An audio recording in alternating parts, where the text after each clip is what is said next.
Welcome to Harvey's well. ఎలా ఉన్నారండి? మేమైతే బాగున్నాము. మీరందరూ కూడా బాగుండాలని నేనైతే మనస్ఫూర్తిగా కోరుకుంటున్నానండి.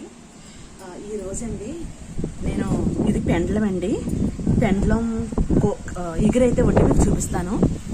పెండలం ఎగురైతే వండి చూపిస్తానండి మీకు నేను.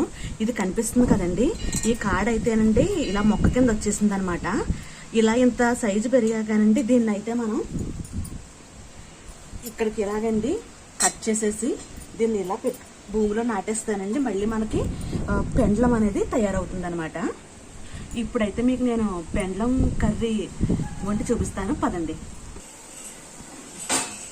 దీన్ని నేను చెక్కేసి అప్పుడు చూపిస్తానండి మీకు. ఇదిగోండి, ఈ దుంపలను అయితే మనం ఈ పెండలాన్ని అయితే ఇలాగా చెక్కేసుకున్నాం కదండి. ఇది జిగురు ఎక్కువగా ఉంటుంది అనమాట పెండలం అండి. అందుకనేసి నేను ఇదిగోండి ఇవేంటంటే బియ్యం కడిగిన నీళ్ళు అనమాట. ఈ బియ్యం కడిగిన నీళ్ళలో ఈ ముక్కలు వేసేస్తాను.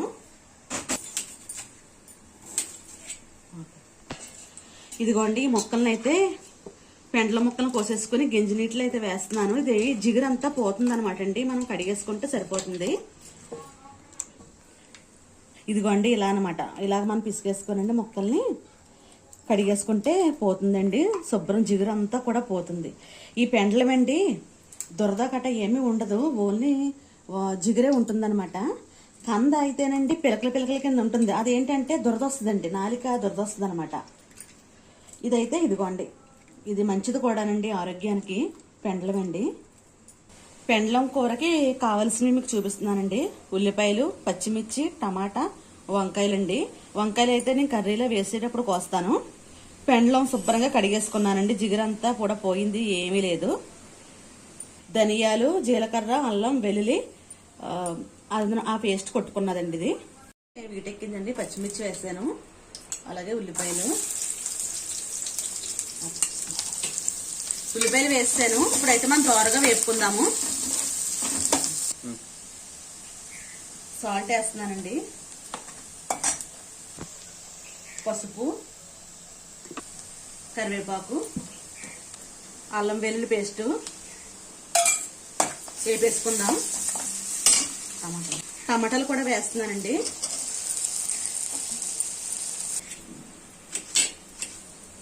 ఒక పుచ్చు కూడా లేదండి వీటిల్లో, అయితే చాలా ఫ్రెష్గా ఉన్నాయి. ఇవండి ఒకళ్ళు మాకు ఇచ్చారనమాట, వాళ్ళ ఇంట్లో పండించుకుంటున్నారు. వాళ్ళైతే కూరకని మాకు ఇచ్చారండి. చూసారండి, ఇంట్లో పండించుకున్నాయేమో అలానండి, ఎటువంటి ఎరువులు కొట్టరు కదా, ఎంత ఫ్రెష్గా ఉన్నాయో. ఇప్పుడండి వీటిని అయితే మనం ఇందులో వేసుకుందాం.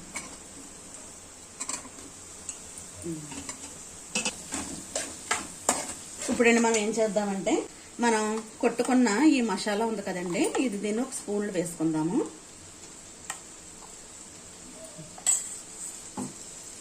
దీన్ని కూడా మనం ఇలా వేపుకుందాం. ఎగురు కూడా చాలా బాగుంటుందండి. పులుసు కూడా పెట్టుకుంటారు.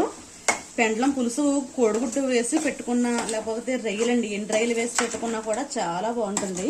నేనైతే మొన్నే పెట్టానండి పులుసు, బాగుంది. ఇంక ఈవేళ నేను ఇంట్లో చారు ఉంది, అందుకనేసి అండి ఇలాగ పెండలం ఎగురు అయితే వేస్తున్నాను అనమాట. అలాగే ఈ పెండల ముక్కలండి మనం కడిగేసుకున్నాం కదా, వీటిని మనం ఉడకబెట్టుకోవాలి. ఇవండి బాగా మగ్గినాయి కదా, అందులోకి అయితే కారం వేస్తున్నాను నేను.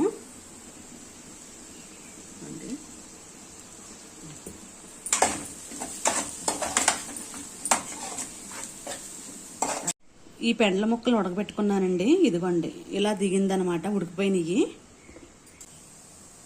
పెండల ముక్కలు వేసేస్తున్నానండి.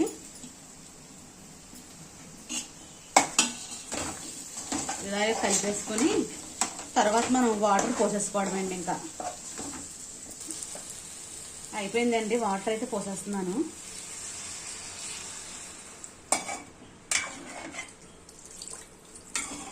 అన్నీ సరిపోయినాయండి, ఉప్పు కారం అన్నీ కూడా సరిపోయినాయి. ఇంక ఇది ఉడకనిచ్చేస్తే అయిపోయినట్టే. పెండలం కూర అయితే రెడీ అయిపోయిందండి. స్టవ్ అయితే ఆపేస్తున్నాను. ఫైనల్గా కొత్తిమీరని జల్లేసుకోవడమే.